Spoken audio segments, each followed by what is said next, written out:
있는 이야기가 있어서 여러분에게 좀 소개를 해볼까 합니다. 여러분들도 혹시 보셨을 수도 있는 글이에요.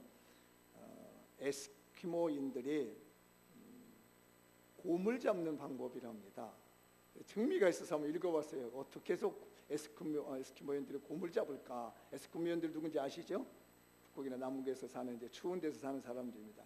이 곰이 그 사람들에게 굉장히 중요한 동물이에요. 털을 또 입을 수 있고 고기도 먹고 하는데 어떻게 잡냐면 이 칼에다가 피를 바른답니다. 칼끝에 피를 발라가지고 여기저기다가 칼을 이렇게 놔둔대요.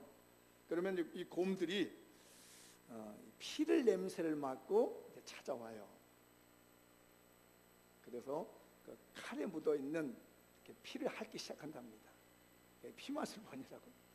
근데 이게 피를 핥아 보면 어떤 일이 벌어지냐면 자기 혀가 이제 찢어지는 거라. 그 칼에 상해가지고. 그러니까 처음에는 칼에 묻은 피를 먹다가 나중에는 자기 혀에서 나오는 이제 피를 계속 빨아먹는 거라.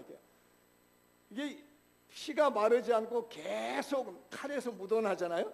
그러면 그 칼을 계속 빨아먹는 거라.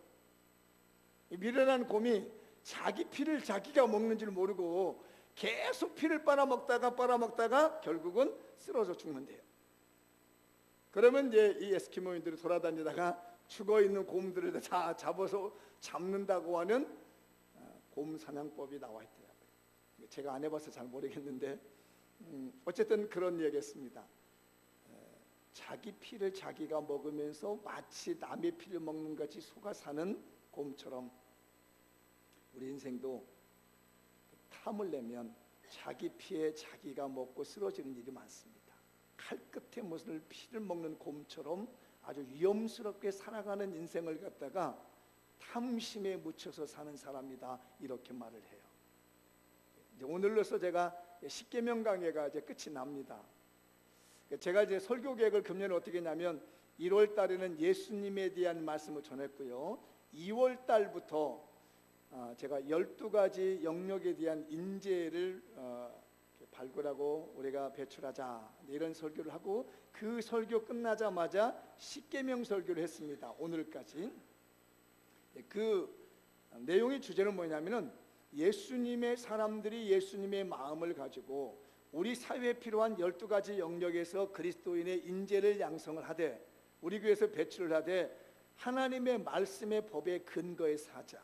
그래서 그 하나님의 말씀의 근거가 되는 이 십계명을 중심으로 해서 근거가 됩니다. 그 다음에 이제 다음 주부터 한 6주간에 걸쳐서 제가 에베소서를 이제 설교를 하게 되고 그 설교가 끝나고 나면 9월 달부터는 전도에 대한 설교로 이어져서 금년 한 해가 이제 마무리되어져 가는데, 보세요.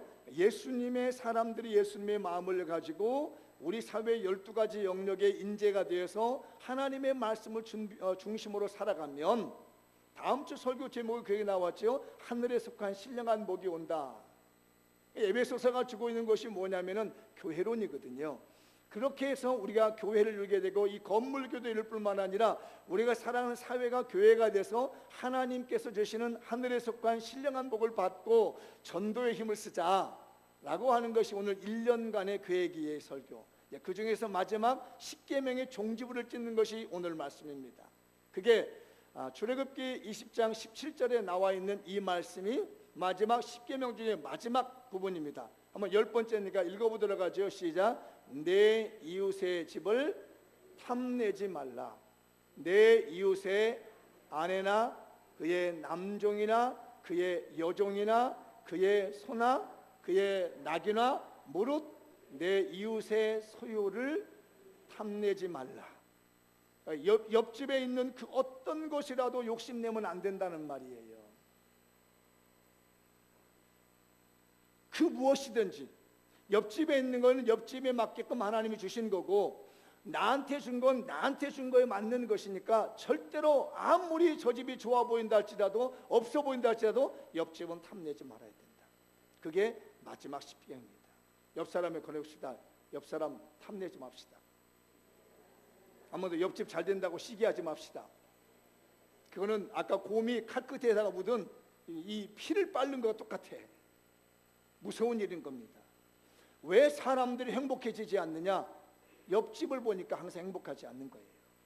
나는 나로서 하나님의 존재감을 가지고 나는 나로서 행복해야 되는데 자꾸 옆집을 보니까 어떻고, 옆집 남편은 이런데, 옆집 아내는 이런데, 옆집의 승용차는 이런데, 내 차는 어떠냐, 옆집의 집은 몇 평인데 우리 집은 몇 평이냐, 이런 식으로 살아가지고는 이 십계명 마지막 부분의 말씀에서 걸리는 거예요. 제발 우리 교인들 옆집 보지 말고 나만 봅시다. 그래서 아주 유명한 성경 구절 야고보서 1장 15절에 나온 말씀이 있습니다. 이거는 외우고 갈 거예요. 옆 사람이 외울 테니까 한 번 읽는 걸 끝나면 안 돼요. 저도 주일학교 때 왜 이렇게 선생님이 이걸 외우라고 했는지 몰라. 이거 외우다 보니까 주일학교 때 어린 시절 때 교회 다녀서 성경 분방 공부 때 외웠던 생각이 나요. 자, 읽어보죠. 시작. 욕심이 잉태한즉 죄를 낳고 죄가 장성한즉 사망을 낳느니라. 야고보서 1장 15절 말씀 한 번만 더 해보고 외워볼게요. 한 번 더 읽어보세요. 시작. 욕심이 잉태한즉 죄를 낳고 죄가 장성한즉 사망을 낳느니라. 야고보서 1장 15절 말씀. 눈 감아보세요. 시작. 욕심이 잉태한즉 죄를 낳고 죄가 장성한즉 사망을 낳느니라. 야고보서 1장 15절 말씀. 눈 뜨세요. 이 말씀이 지금 잘 적용되고 있는 말씀이 우리가 읽은 본문의 말씀이에요. 욕심이 잉태해가지고 죄를 만들고 죄가 점점 자라나면 죽음을 만든다는 거예요. 오늘 설교는 여러분들이 어디를 보시면 되느냐면 열왕기상 21장과 22장 그리고 열왕기하 9장에 있는 내용들을 중심으로 해서 제가 설교를 할 거예요. 그러니까 잘 보세요. 열왕기상 21장하고 22장 두 장 하고요. 그 다음에 우리가 본문으로 잡고 있는 열왕기하 9장에 있는 이 세 장의 중심으로 해서 설교를 할 거니까 잘 들으시면 좋을 것 같아요. 이스라엘이라고 하는, 이스라엘 말고 이스라엘이라고 하는 평원에 나봇이라고 하는 포도원 농부가 있었습니다. 나봇이라는 말의 뜻은 사람 이름인데 열매라는 뜻을 가지고 있어요. 이 나봇은 오랜 선조 때부터 이스라엘이라고 하는 넓은 평원에서 포도 농사를 지으면서 세월을 보내왔습니다. 아마도 그 부모님들이 이 포도나무의 열매가 잘 맺었으면 좋겠다, 우리 아들처럼 열매를 잘 맺었으면 좋겠다는 마음을 가지고 이 아들을 낳았을 때 부모님들이 그의 아들 이름을 나봇이라 지었지 않았나 싶어져요. 그러니까 대대로 포도 농사를 지으며 그 땅을 지키며 살았던 사람이 나봇이라는 사람이 있습니다. 그런데 어느 날 그 나라의 왕이 아합이라고 하는 왕이 있었는데 이 왕이 그 이스라엘이라고 하는 지역에다가 별궁을 지어놨습니다. 피서지라고도 할 수 있는 그 별궁을 지어놨는데 이 별궁을 이렇게 확장을 해야 되겠는데 보니까 그 별궁 옆에 포도원이 하나 있더라는 거예요. 그래서 주인을 알아봤더니 나봇이라고 하는 주인이 있더라는 겁니다. 그래서 그 주인을 찾아서 얘기를 했습니다. 내가 우리 별궁을 좀 넓혀서 여기 정원을 좀 만들어야 되겠다. 채소밭도 만들고 좀 예쁘게 꾸며야 되겠는데 당신의 포도원이 좀 필요하다. 그러니 당신의 포도원을 나한테 팔아라. 내가 돈을 달라내도 다 주겠다라고 이 나봇에게 왕이 얘기를 했습니다. 여러분, 왕이 여러분 땅을 팔라고 하면 뭐라고 할 것 같아요? 드려야지요, 그러죠? 그냥 강탈해 가는 것도 아니고 드려야지 하는데 이 나봇은 아니요 했습니다. 왜 아니요라고 했냐면 레위기의 말씀 때문에 이 말씀을 지키기 위해서 아니라고 합니다. 성경을 한번 읽어보시죠. 레위기 25장 23절 이하에 보면 토지 관리하는 법으로 나와 있어요. 하나님의 법이에요. 이제 그 내용을 읽어보죠. 시작. 토지를 영구히 팔지 말 것은, 토지는 다 내 것이라는 것은 하나님 것이라는 얘기예요. 이 땅의 모든 토지는 하나님의 것이니라. 자, 시작. 너희는 거류민이요. 거류민이라는 것은 잠깐 살다가 지나가는 사람이라는 거예요. 동거하는 자로서 나와 함께 있느니라. 25절로 만일 내 형제가 가난하여 그의 기업 중에서 얼마를 팔았으면 그에게 가까운 기업 물을 자가 와서 그의 형제가 판 것을 모를 것이요. 이게 무슨 얘기냐면 사람이 살다 보면 생활이 어려워지다 보니까 땅을 가지고 있다가 팔아먹었다는 얘기, 땅을. 그러면 그 땅을 팔면 안 된다는 거예요. 옆에서 이웃집에 형제가 가까운 친척이 살면 대신 그 땅값 물어주고 다시 찾아오라는 얘기예요. 그런데 이도저도 안 되면 어떻게 하느냐? 희년에 50년째가 되는 희전에는 그냥 돌려주는 거예요. 아무런 조건 없이 돌려줘요. 왜냐하면 이 땅의 소유는 다 하나님 것이기 때문에 땅은 절대로 팔면 안 되는 거예요. 오늘날에 그렇다는 것이 아니라 이스라엘의 역사 중에서 성경의 법이 그렇다는 겁니다. 여러분, 땅 파는 거 50년 되면 안 돌려주잖아요. 우리나라의 땅 파는 토지 매매법하고는 좀 다릅니다. 이 성경의 토지 매매법은 절대로 조상이 남겨준, 선조가 남겨준 땅은 팔지 말라는 거예요. 저도 어릴 때부터 봤지만요, 여러분들 잘 귀담아 들어보십시오. 열조들이, 선조들이 남겨주는 재산 팔아가지고 땅 팔아가지고 달된 사람은 제가 잘 못 봤습니다. 성경도 보면 선조들이 남겨준 땅은 팔지 말라고 하고 있어요. 근데 그래서 여러분들 뭐 매매한 거 하지 말라는 건데 기억해 두라는 겁니다. 그래서 이 법 때문에 나봇이 나는 말씀을 지키기 위해서 왕이 이야기한다 할지라도 나는 이 땅을 팔 수 없습니다 라고 탁 못을 박았습니다. 그날부터 이 아합 왕이 안달복달이 되었습니다. 저 땅 사가지고 내가 정원 만들고 좀 하려고 그랬더니 저 나봇이 말을 안 듣고 지금 고집 세고 있다고 해서 밥도 안 먹고 벽을 향하여서 근심하고 잠을 못 자고 있는 겁니다. 이걸 누가 봤느냐? 그의 아내 이세벨이 본 거예요. 저는 이세벨을 악녀라고 얘기합니다. 그 아내가 왕이시오, 뭐 때문에 그렇게 식사도 못하고 잠도 못 자고 그러십니까? 뭘 그렇게 고민합니까? 그랬더니 아합 왕이 이 얘기를 하는 거예요. 자초지종을 얘기하니까 아이고 그거 걱정도 하지 마시오, 내가 단번에 해주겠다고. 그러더니 왕이 도장을 가지고 찍어가지고 말이에요, 뭐냐면은 전국에다가 금식령을 내렸습니다. 왕명으로요. 여러분, 금식령을 내린다는 것은요, 국가에 위기가 있을 때 금식령을 내리는 거예요. 아무 때나 금식을 내리는 게 아니라 국가에 전쟁이 있다든 위기가 있다 이럴 때만이 왕명으로 금식령을 내리는데, 그 포도원 뺏으려고 말이에요, 마치 국가의 위기가 된 것처럼 도장을 찍고 금식을 내렸습니다. 이제 사람들이, 백성들이 무슨 일이야, 왜 갑자기 왕이 이렇게 금식령을 내려 하면서 긴장하고 있는데, 이세벨이 금식령을 내리고 자기 목적을 위해서 말이에요, 하나님의 이름을 망령때 이르는 악녀인 거예요.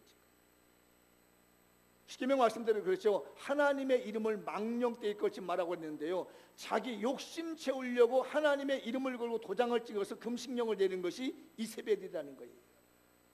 그런 다음에 2명의 불량배를 샀습니다. 돈을 주고 사가지고요, 거짓 증언하게 만들었어요. 그리고 고발했습니다. 누구를요? 나봇을 고발했습니다. 그래서 재판장에 끌다 놓고 피고세에다 세워놓고요, 이 불량배 2사람 불러들인 다음에 얘기합니다. 이 사람이, 이 나봇이라는 사람이 하나님을 모독하며 하나님을 저주했다라고 거짓 증언을 했습니다. 성경에 보면은 증언을 쓰려면 2명 이상을 써야 되니까 2명 딱 돈 주고 사가지고요, 거짓 증언하는 거. 지난번에 말씀드렸죠? 거짓 증거 하지 마라. 사태가 이제 심각해지죠. 여호와의 이름을 망령때 이끌었지요. 거짓 증언하기 시작했지요. 이제 사건이 터졌습니다. 그래? 그러니까 사람들이 우르르 들어서 이런 저주받을 놈 하면서 자기 머리통 많은 돌멩이를 들어가지고 나봇을 그 자리에서 쳐 죽였습니다. 그런데 나봇만 죽인 것이 아니라 아까 말씀드렸죠. 50년 후에 이 땅이 어떻게 된다고 다시 환원시켜줘야 되잖아요. 누구한테 환원해야 될 것 같아요? 자식들에게 환원되잖아요. 그러니까 자식들도 불러다가 다 전부 돌로 쳐 죽여버립니다. 그게 오늘 열왕기하 9장 25절에 나오는 내용인데요, 거기 있는 나봇의 집안 전부를 갖다가 거짓 증언해서 가지고 돌로 다 쳐 죽여버렸습니다. 그러고 난 다음에 이세벨이 그 나봇의 포도원을 뺏어와 버렸어요.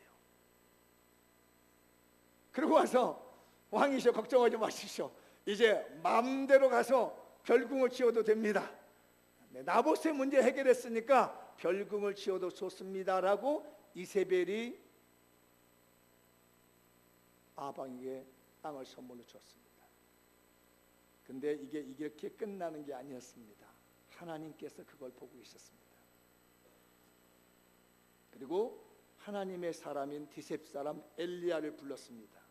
너는 가서 아하방에게 지금 내려가서 얘기를 해라.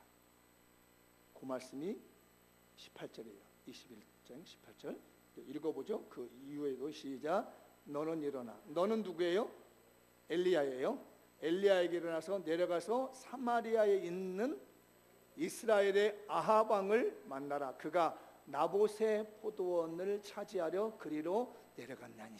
다 죽이고 나봇의 포도원을 지금 차지하려고 내려갔다는 얘기예요. 그 다음 절. 너는, 그가 누구죠? 너는 누구, 그는 누구예요?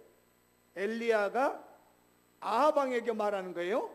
그에게 말하되 이르기를 말하 이르되 여호와의 말씀이 내가 죽이고 또 빼앗았느냐 하셨다고. 또 그에게 이르기를 여호와의 말씀이 개들이 나봇의 피를 핥은 곳에서 개들이 내 피 곧 내 몸의 피도 핥으리라 하였다 하라.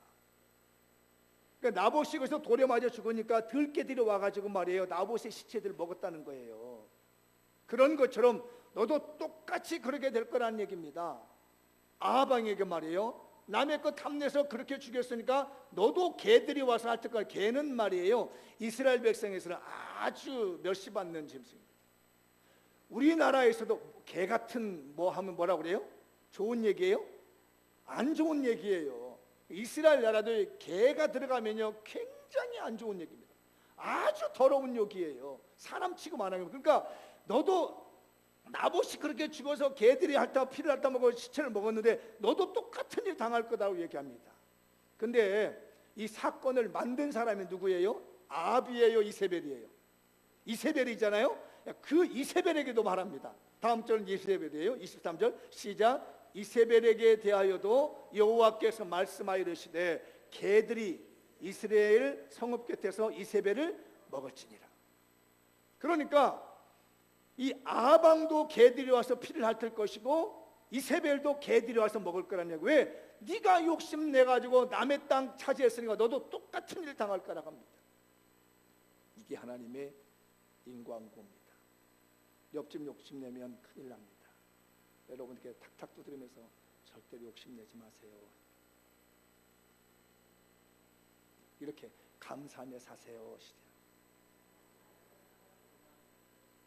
직장 생활할 때도요, 옆 사람 잘 된다고 너무 욕심내지 말고요, 시기하지 마세요. 괜히 옆집 거 지금 탐냈다가요 이제 박살납니다. 그 내용을 지금부터 말씀드리는데, 문제는요 이 아버지 때문에 아들도 죽어요. 먼저 이 사건이 일어나고 난 다음에 22장입니다. 열왕기상 22장이 넘어가면 아합이 죽습니다. 이거 한번 읽어보죠. 시작. 나봇의 포도원에 탐심을 가졌던 누가 죽다?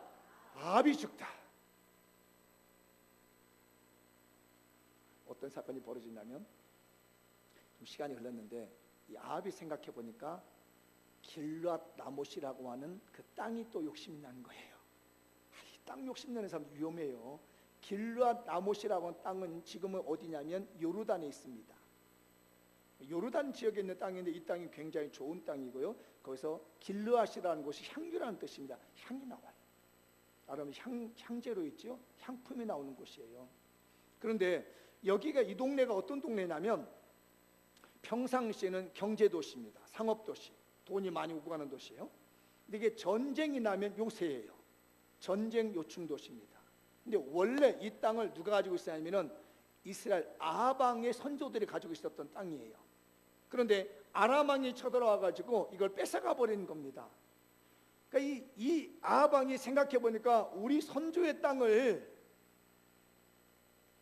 좋은 땅인데 왜 뺏기냐, 우리 이거 다시 찾아오자라고 해가지고, 이제 이 아방은 어디 사람이면 북이스라엘의 왕이거든요. 남쪽 유다의 여호사밧이라는 왕을 갖다가 불렀습니다. 동맹을 맺었습니다. 우리가 힘을 모아서 저 아람 사람들이 차지하고 있는 길르앗 나못이라는 땅을 다시 되찾아오자. 왜 남의 나라에게 우리가 주느냐? 원래 우리 선조의 땅 아니냐? 찾아오자. 그러니까 여호사밧이 좋다. 그럼 우리가 힘을 내서 저 땅 찾아오자 했습니다. 그런데 이게 과연 뺏을 수 있는지 없는지, 전쟁에 나가든지 말아든지 선지자에게 물어보자. 그랬더니 북이스라엘의 선지자들이 물어봤더니 뭐라 하면 다 전쟁이 나면 이긴다, 뭐 승리합니다 막 얘기했습니다. 근데 여호사밧이 듣기에는 별로 그렇게 탐탁지 않아. 다른 선지자가 없느냐라고 물어봤더니 한 사람 있다는 얘기예요. 미가야라고 하는 선지자가 하나 있는데 이 사람은 나한테 좋은 얘기 안 해주는 사람이라니까. 맨날 나한테 안 좋은 얘기만 해주고 기분 나쁜 얘기만 한다니까. 다른 선지자들은 나한테 다 잘한다고 하는데 이상하게 이 미가엘 선지자는 나를 기분 나쁘게만 하고 내 마음을 하나도 안 맞아준다. 그러니까 여호사밧이 뭐라 하면 나는 그 사람 말을 한번 들어봐야 되겠다고.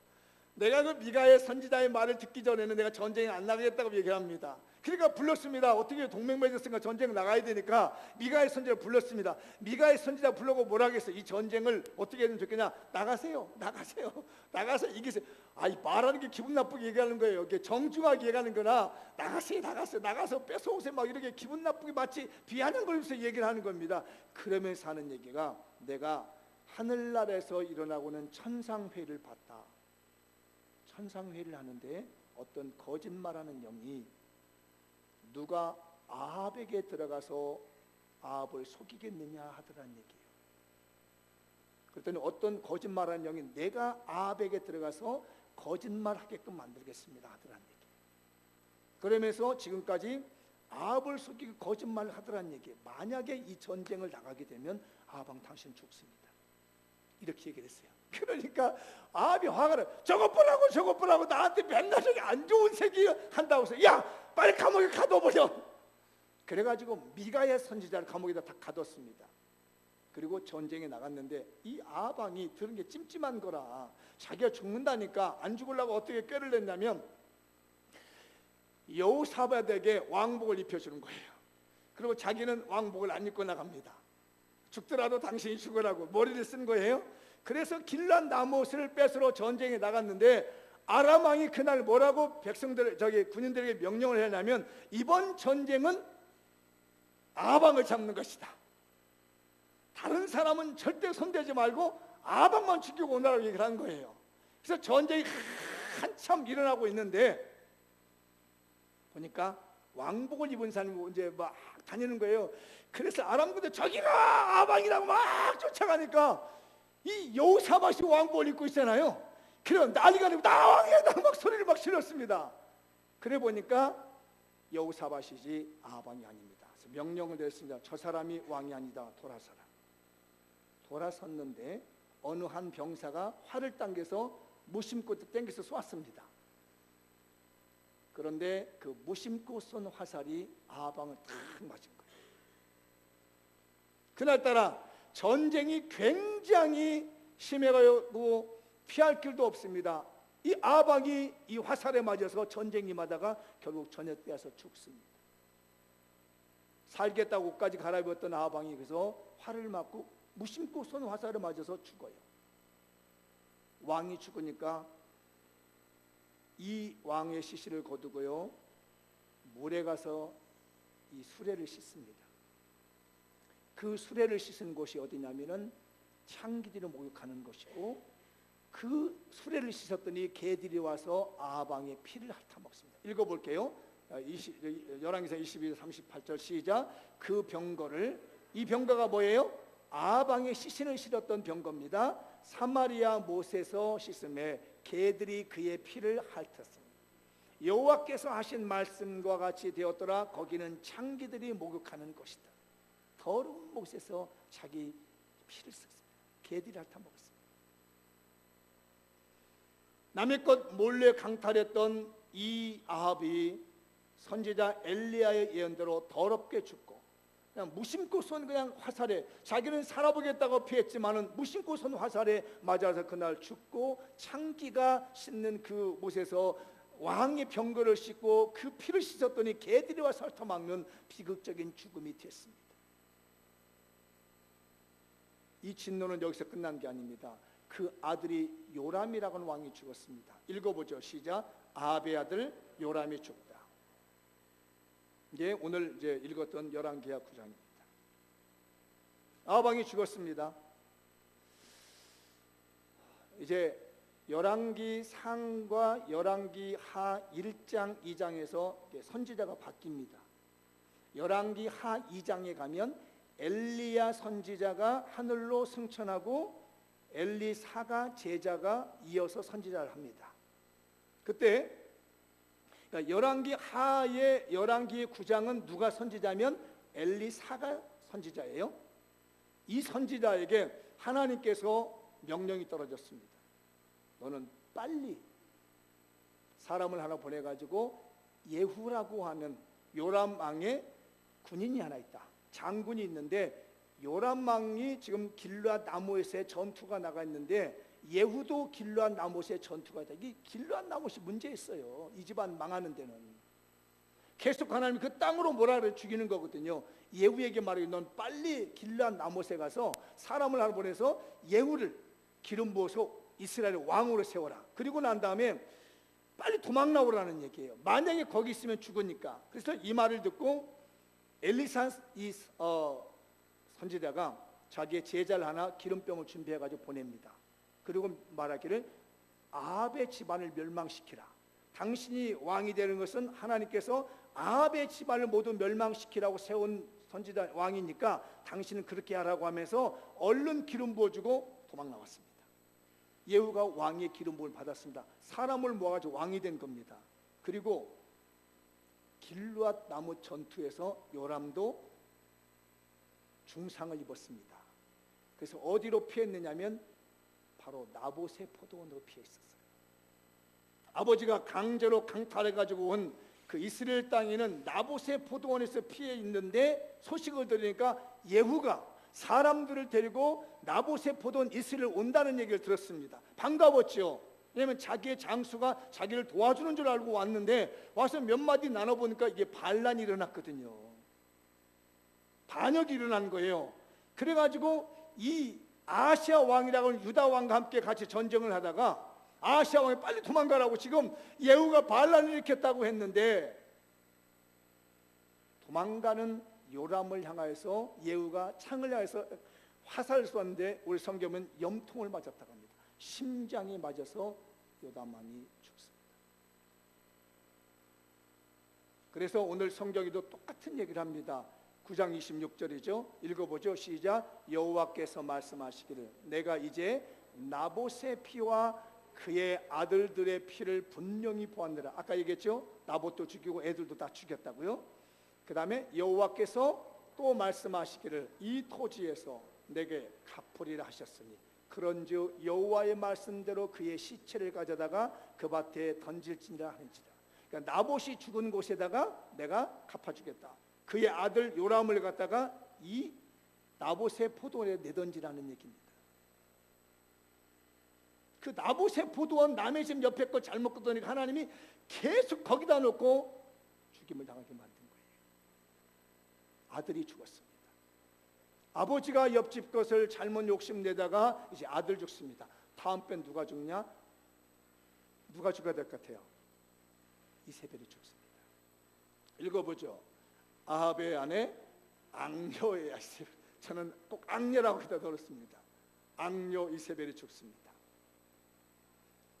이제 이게 들어보니까 이 이세벨이 들어보니까요, 자기도 이제 남편도 이미 죽었지, 자기 아들 죽었지 소식을 접해 들었습니다. 한 성에 들어가서 기다리고 있는 겁니다. 뭘 하고 있냐면 우리가 읽은 그 본문 위를 보면 이 악녀 이세벨이 화장하고 있어요. 이렇게 싹 화장하고 창밖으로 이렇게 내려보고 있습니다. 올 때 오겠지.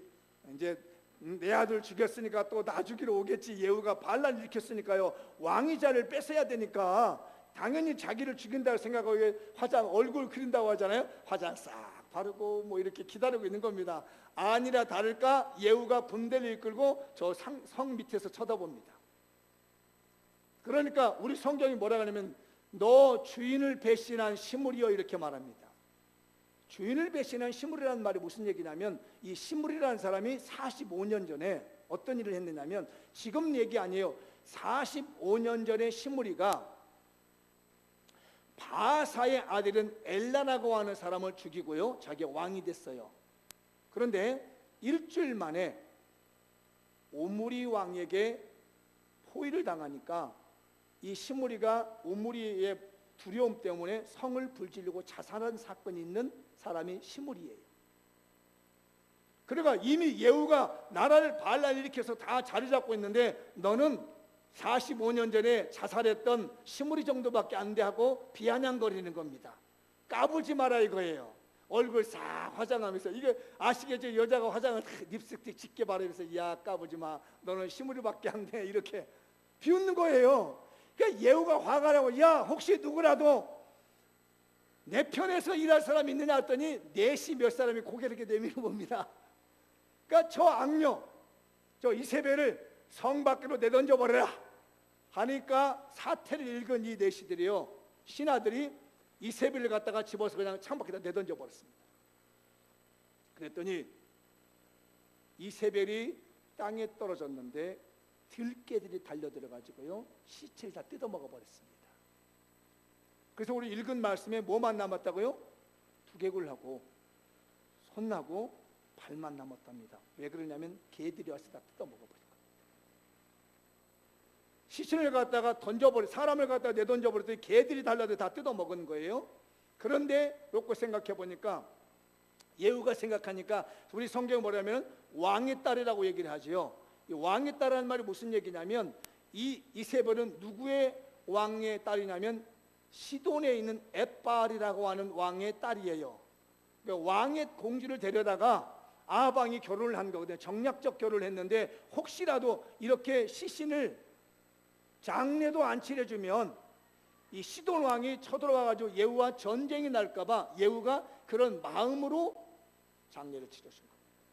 그게 오늘 본문의 말씀이, 읽어보도록 하죠. 시작. 돌아와서 전하니 예후가 이르되 이는 여호와께서 그종 디셉 사람 엘리야를 통하여 말씀하신 바라. 이르시기를 이스라엘 토지에서 개들이 이세벨의 살을 먹을지라. 그 시체가 이스라엘 토지에서 거름같이 밭에 있으리니 이것이 이세벨이라 가르쳐 말하지 못하게 되리라 하셨느니라. 시체조차 없애버렸다는 얘기.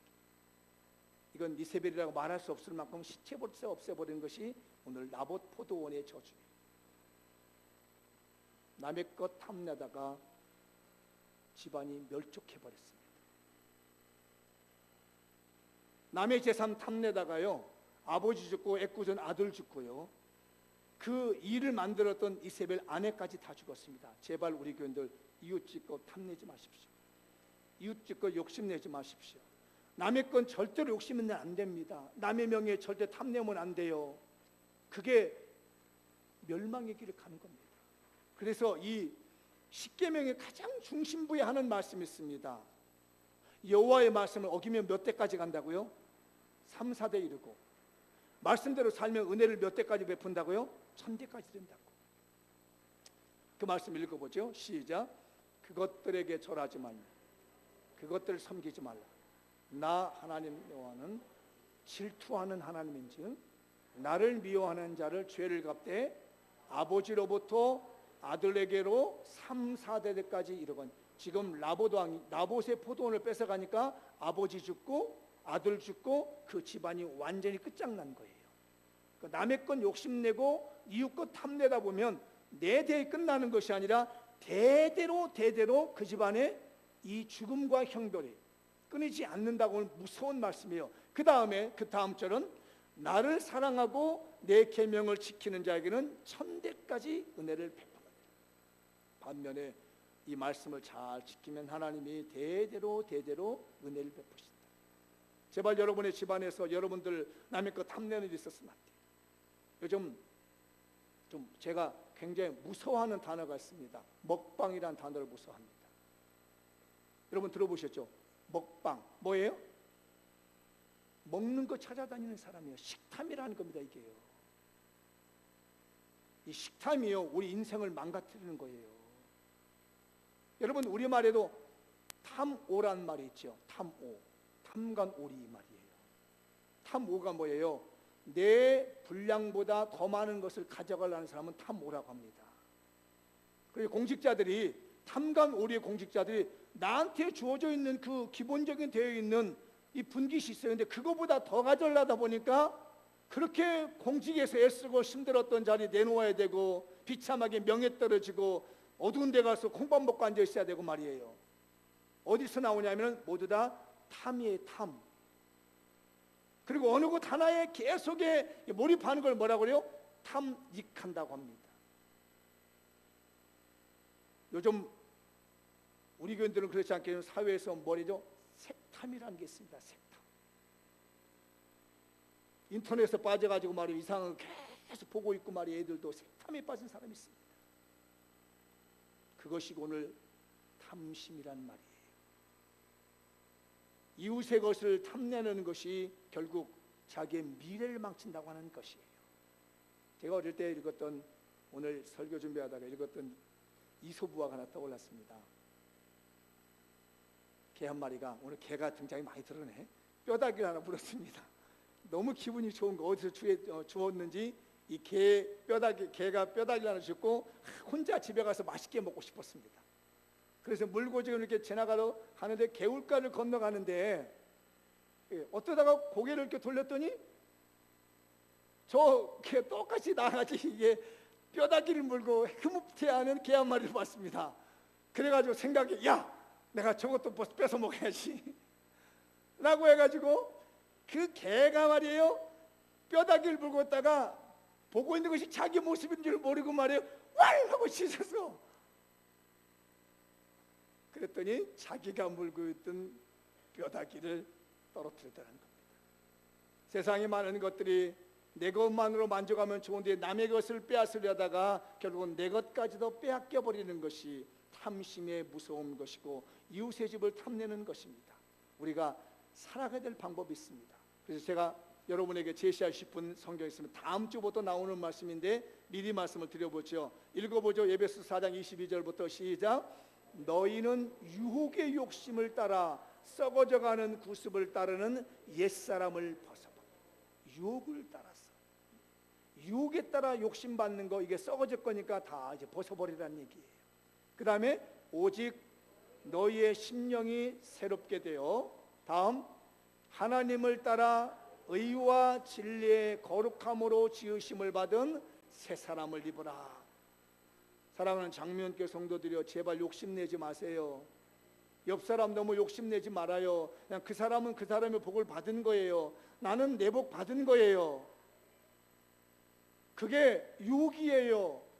썩어져 가는 거예요. 내 거보다 더 좋아 보이고 내 거보다 더 잘나 보이고 나보다 더 멋있어 보이면 그건 썩어질 거예요. 그건 유혹이란 말이에요. 그런 것은 다 벗어버리고 의와 진리와 거룩함으로 지으신 일본 새 사람을 입으면 나는 나로서 존재감 있는 것이고 우리는 우리로서 멋진 거예요. 그래서 갈라디아서 5장 24절에서는 그런 말씀을 합니다. 읽어보죠. 그리스도 예수의 사람들은 육체와 함께 그 정욕과 탐심을 십자가에 못 박았느니라.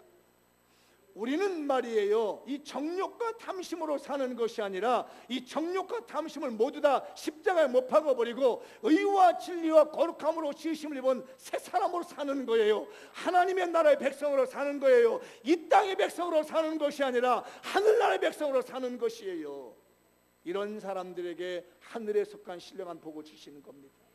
제발 옆 사람 욕심내고 경쟁하고 시기하고 분쟁하다가 이 나봇의 포도원을 뺏어가다가 완전히 멸문당했던 아합의 집안 같은 썩어져가는 구습을 따라가지 말고 예수님의 십자가와 함께 내 욕심 다 묻어버리고 내 탐심 다 묻어버리고 의와 진리와 거룩함으로 지으신 일본 새 사람을 입어서 하늘에 속한 신령한 복을 받는 우리 교회가 됐으면 좋겠어요. 마지막 마무리 읽고 마치겠습니다. 시작. 제10계명 무릇 내 이웃의 집을 탐내지 말라. 예수 그리스도의 십자가의 은혜로 주어지는 의와 진리의 거룩함으로 지으심을 받은 새 사람을 입읍시다. 옆 사람이 권해 우리 새 사람 입읍시다. 옛날로 벗어버립시다. 욕심의 옷을 벗어버립시다. 십자가의 새 옷을 입읍시다. 기도하겠습니다. 다 같이.